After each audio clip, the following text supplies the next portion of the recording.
Good morning student, स्वागत है हमारे ऑनलाइन क्लास में। हम चैप्टर नंबर 7 परमाणु सिद्धांत व तत्वों का आवर्ती वर्गीकरण पढ़ रहे थे, जिसमें कल हमने डाल्टन का परमाणु सिद्धांत पढ़ा था। आज हम जो है परमाणु मॉडल के बारे में पढ़ेंगे। डाल्टन ने जब अपना परमाणु सिद्धांत दिया तो अन्य वैज्ञानिकों की रुचि भी परमाणु के बारे में बढ़ने लगी, जिससे वैज्ञानिक जो है परमाणु के बारे में ज्यादा से ज्यादा खोज करने लगे। बाद में परमाणु के अंदर जो है अन्य कणों की भी खोज हुई। उन कणों को अपरमाणविक कण कहा गया। परमाणु सिद्धांत जो है परमाणु की संरचना से संबंधित जो सबसे पहला मॉडल दिया गया वो थॉमसन का मॉडल दिया गया। थॉमसन के समय में परमाणु के अंदर दो अपरमाणु कणों की खोज हुई थी, प्रोटॉन और इलेक्ट्रॉन। परमाणु के अंदर इन कणों की व्यवस्था किस प्रकार से होती है, उसके आधार पर जो है थॉमसन ने अपना परमाणु मॉडल दिया था। थॉमसन के परमाणु मॉडल को प्लम पुडिंग मॉडल के नाम से भी जाना जाता है। तो हम जो है पढ़ेंगे कि थॉमसन का जो परमाणु मॉडल है, उन्होंने इसके जो प्रमुख बिंदु कौन कौन से हैं। तो थॉमसन का परमाणु मॉडल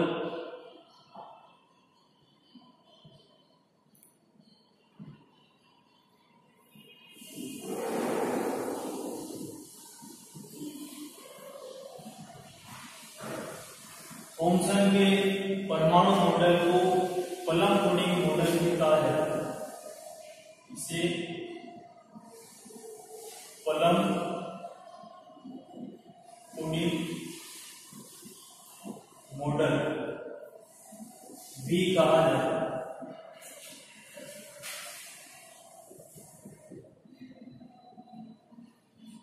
और प्लम पुडिंग जो एक प्रकार की मिठाई है, जिसमें प्लम इसमें जो है ड्राई फ्रूट जो है बीच बीच में धसे हुए होते हैं। इसी प्रकार से भारतीय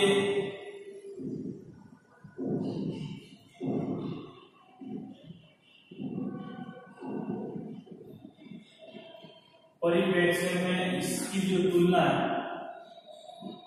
इसकी तुलना तरबूज से की जाती है।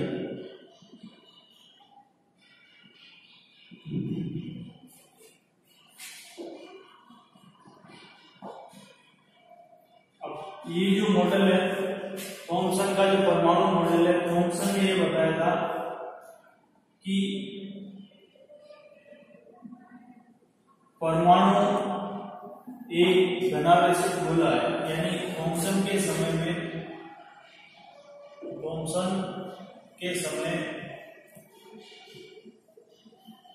प्रोटॉन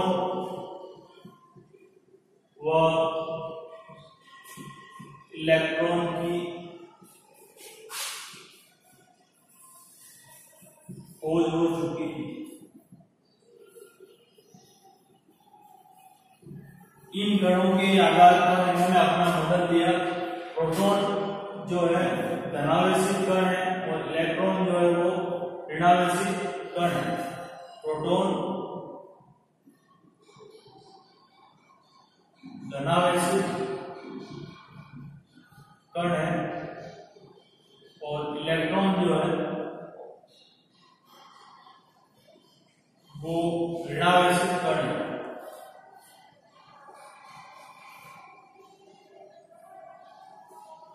यानी प्रोटॉन के ऊपर प्लस आवेश होता है और इलेक्ट्रॉन के ऊपर माइनस आवेश होता है।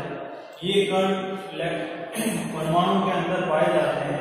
तो थॉमसन ने इसके बारे में ये बताया था कि प्रोटॉन जो है परमाणु के पूरे भाग में पाए जाते हैं। यानी जो परमाणु जो है एक धनावेशित गोला है और इलेक्ट्रॉन जो है उसमें बीच बीच में धसे रहते हैं।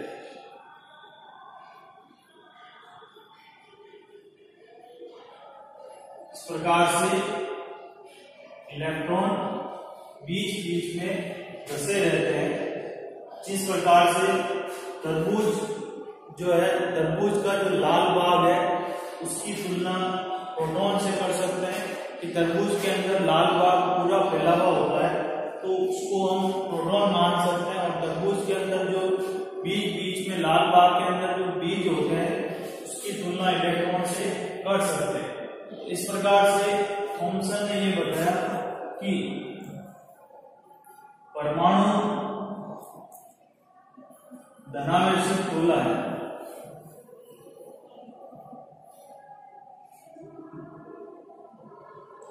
जिसमें इलेक्ट्रॉन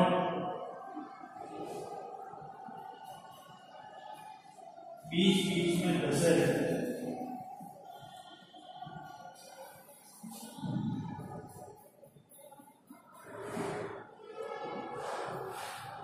और उनके परमाणु मॉडल का दूसरा पॉइंट ये है कि परमाणु के अंदर धनावेश यानी प्रोटॉन और इलेक्ट्रॉन की मात्रा समान होती है। परमाणु में धनावेश व ऋणावेश की मात्रा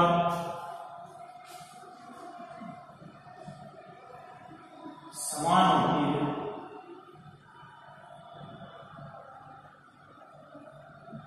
अतः परमाणु जो है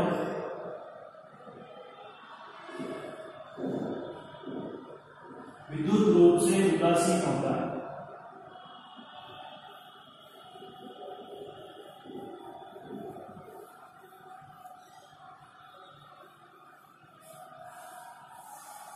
यानी अगर दोनों की मात्रा समान होगी, धनावेशित कण प्रोटॉन है और ऋणावेशित कण इलेक्ट्रॉन है, अगर दोनों की मात्रा समान होगी परमाणु जो है उदासीन होगा, यानी उसके ऊपर किसी भी प्रकार का कोई आवेश नहीं होगा। तो ये थॉमसन के परमाणु मॉडल के दो जो है बिंदु है, इनमें से बाद में ये पाया गया कि इनका जो दूसरा पॉइंट है वो सही है, और जो पहला पॉइंट जो है इसके बाद में जो मॉडल दिया गया रदरफोर्ड का मॉडल, उस मॉडल के आधार पर जो इनका जो पहला पॉइंट है उसको जो है गलत साबित किया गया। तो ये थॉमसन का परमाणु मॉडल है जिसका वर्तमान में कोई जो है महत्व नहीं है। इसके बाद में अगला जो मॉडल दिया गया वो है रदरफोर्ड का परमाणु मॉडल। रदरफोर्ड ने अपना परमाणु मॉडल देने के लिए एक प्रयोग किया। उस प्रयोग को स्वर्ण पत्र प्रयोग के नाम से जाना जाता है। तो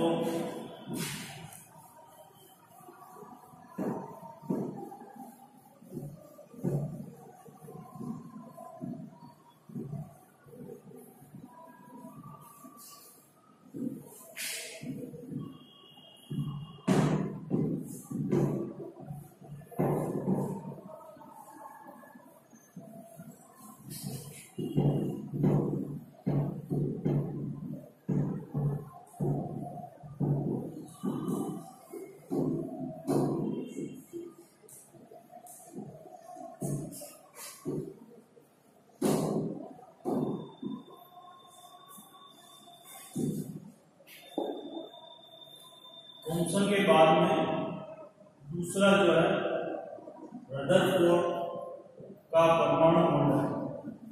रदरफोर्ड ने अपना परमाणु मॉडल देने से पहले एक प्रयोग किया जिसे स्वर्ण पत्र प्रयोग के नाम से जाना जाता है।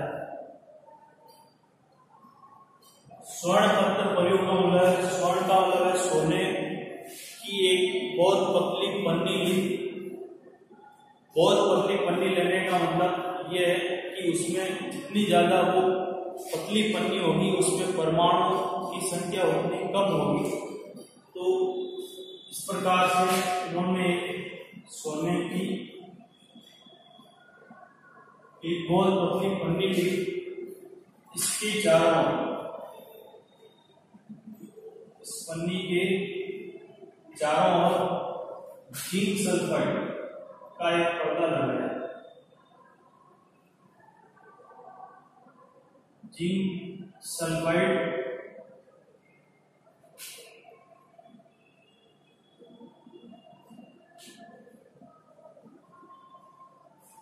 जिंक सल्फाइड का पर्दा लगाया और ये स्वर्ण पत्थर है, सोने की पन्नी है। इस सोने की पन्नी पर उन्होंने अल्फा कण, जिसको इस तरीके से लिखा जाता है अल्फा कण के ऊपर प्लस आवेश होता है। तो इन्होंने इस सोने की पन्नी पर अल्फा कणों की ऊंचाई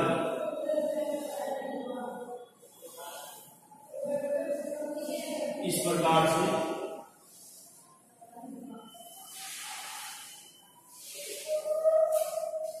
तो जैसे ही कोई अल्फा कण जिंक सल्फाइड के पर्दे से टकराता है तो उससे जो है हल्की प्रतिदीप्ति उत्पन्न होती है, जिससे पता चल जाता है कि ये कण इस पन्नी के आर पार जा रहे हैं या ऐसे टकरा रहे हैं, उससे पता चल जाता है। तो इस प्रकार से उन्होंने एक प्रयोग किया। इस प्रयोग में सोने की एक बहुत पतली पन्नी ली, इसके चारों ओर एक जिंक सल्फाइड का पर्दा लगाया और इस सोने की पन्नी पर अल्फा कण की बौछार की। अल्फा कण के ऊपर 2 प्लस आवेश होते हैं। तो जैसा कि थॉमसन ने बताया कि परमाणु जो है धनावेशित गोला है, यानी उसके अंदर धनावेश पूरे भाग में फैला हुआ होता है और अल्फा कण भी धनावेशित होते हैं। तो अगर समान आवेश होंगे तो उनमें प्रतिकर्षण होगा, जिससे अल्फा कण जो है उससे दूर जाने चाहिए। इस प्रयोग में उन्होंने ये सिद्ध करने की कोशिश की। तो जब उन्होंने अल्फा कणों की बौछार की तो बौछार करने पर उन्होंने ये देखा कि अधिकतर अल्फा कण जो है पन्नी के सीधे आर पार निकल गए। ज्यादातर जो अल्फा कण है, अधिकतर अल्फा कण पन्नी के सीधे आर पार निकल गए।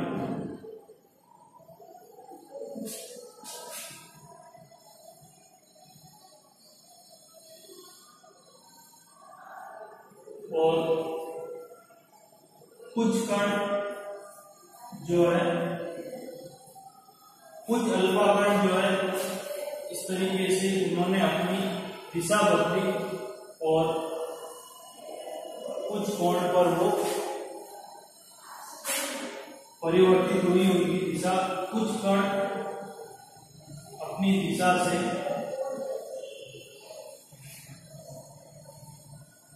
विचलित हुए और फिर उन्होंने देखा कि बहुत कम कण, लगभग 20,000 में से एक कण जो है टकराकर वापस उसी दिशा में आ जाता है। तो लगभग 20,000 में से एक कण टकराकर वापस उसी दिशा में आ जाता है।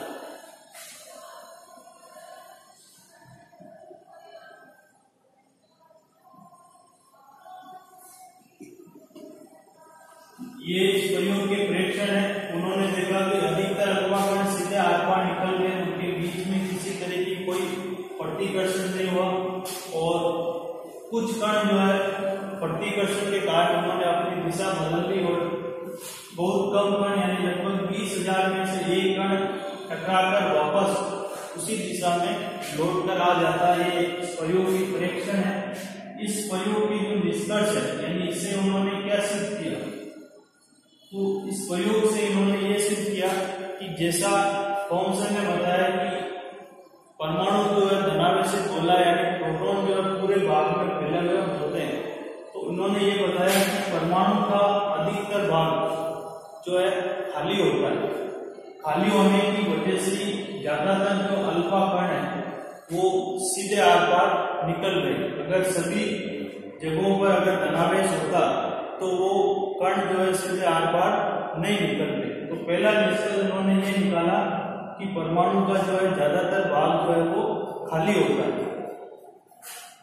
दूसरा जो प्रेक्षण उन्होंने देखा कि कुछ कण जो अपनी दिशा से विचलित हुए, तो विचलित होने का कारण यह है कि परमाणु के अंदर धनावेश जो है पूरे भाग में फैला हुआ नहीं होकर के उसके केंद्र में छोटे से भाग में स्थित होता है। तो जो कण उस केंद्र में स्थित धनावेश के पास से गुजरे वो कण प्रतिकर्षण के कारण उन्होंने अपनी दिशा बदल दी। ये दूसरा निष्कर्ष है। और इस प्रयोग का तीसरा निष्कर्ष यह है कि जो तीसरा प्रेक्षण है कि लगभग 20,000 में से एक कण टकराकर वापस उसी दिशा में आ जाता है। तो इसका कारण यह रहा कि जो कण परमाणु के केंद्र से सीधा जाकर के टकराया वो कण जो है प्रतिकर्षित होकर वापस उसी दिशा में आ गया। इस आधार पर रदरफोर्ड ने यह बताया कि परमाणु जो है इस प्रकार से उसका जो ज्यादातर भाग है वो खाली होता है, उसका जो धनावेश है वो उसकी केंद्र में स्थित होता है। धनावेश का मतलब है प्रोटॉन। प्रोटॉन जितने भी है वो परमाणु के केंद्र में स्थित होंगे। तो जो कण यहाँ से गुजरेगा वो सीधा आर पार निकल जाएगा, उसमें किसी भी प्रकार का कोई प्रतिकर्षण नहीं होगा। और जो अल्फा कण यहाँ से गुजरेगा वो प्रतिकर्षण के कारण अपनी दिशा बदल लेगा। इस प्रकार से प्रतिकर्षण के कारण इनकी दिशा बदल जाएगी। और जो कण सीधा जाकर के इससे टकराता है वो प्रतिकर्षित होकर वापस उसी दिशा में लौट कर आ जाता है। तो ये जो है रदरफोर्ड का जो प्रयोग है उसके निष्कर्ष है। तो इस प्रयोग के आधार पर जो है उन्होंने अपना मॉडल दिया था, जिसके बारे में हम जो है कल पढ़ेंगे इसका मॉडल के बारे में।